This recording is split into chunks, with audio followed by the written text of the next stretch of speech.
মাধবী পেয়ারা গাছটা যে কিনেছিলাম মনে আছে? চলুন আজকে তাকে রিপোর্ট করে ফেলি।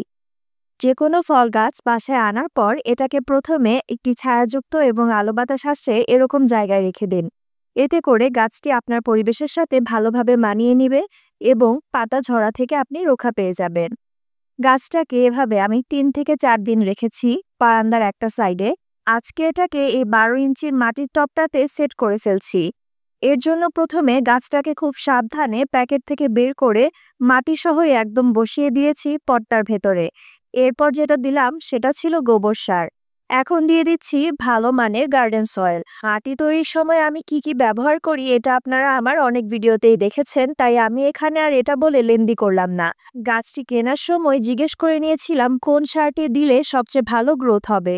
তখন আমাকে বলা হয়েছিল 15 দিন পর পর টিএসপি সার দিতে।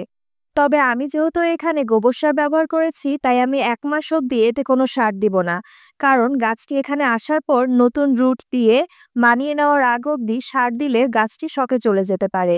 তাই আমি অপেক্ষা করব গাছটি 1 মাস অবধি যেন আমার এখানে ভালোভাবে খাপ খাইয়ে নেয়। তারপর 15 দিন পর পর আমি টিএসপি সার প্রয়োগ করব।